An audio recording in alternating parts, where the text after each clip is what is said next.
السلام عليكم. مرحبا بكم معايا في فيديو جديد. اليوم ان شاء الله غادي نوريكم كيفاش نحتفظوا بالحامض في الفريغو او في المجمد ونبقاو نستعملوه يعني العصير، بما انه دابا موسم الحامض والحامض موجود ورخيص حتى في الثمن. ممكنش نحتفظوا بكميه كبيره في المجمد ونبقاو نستعملوه. جاي نيت رمضان غادي نحتاجو ليه. اذا على بركه الله غادي نحتاجو، انا هنا استعملت كيلو ديال الحامض مع نص كيلو ديال السنيده. ممكن ديروا كيلو الا ربع، انا هنا ما ضفتش السنيده بزاف، يعني كيبقى على حسب الذوق.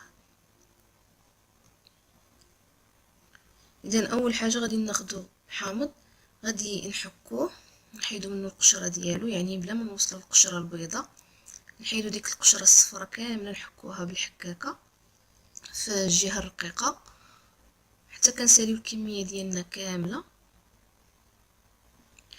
من بعد غادي ناخد نفس الحامض يعني اللي حكيته، غادي نعصرو كامل حتاني حتى كناخد العصير ديالو كامل، كنضيفو على هذوك القشور اللي حكيت في الاول.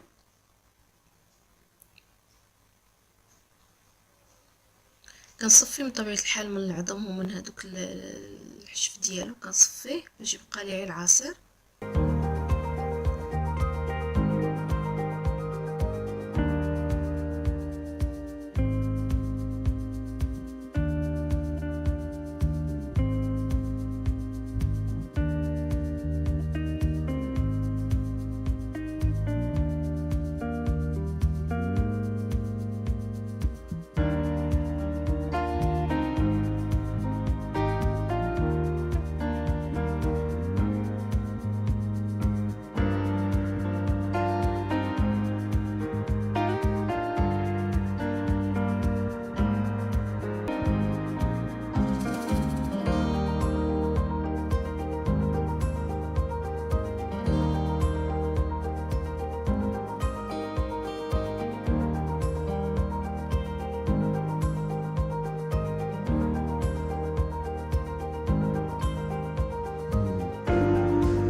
صافي كنبقى نستمر بحال هكا حتى كنكمل الكميه ديالي كامله.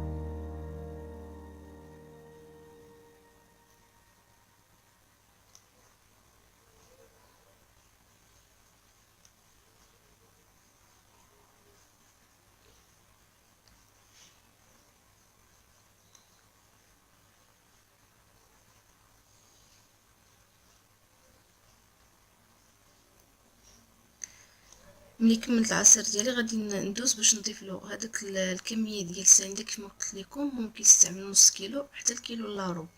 غادي نضيف عليه ديك السنيده وغادي نحرك مزيان، غنحتفظ به لمده ليله كامله ونبقى مره نحرك باش تذوب لي ديك السنيده فيه.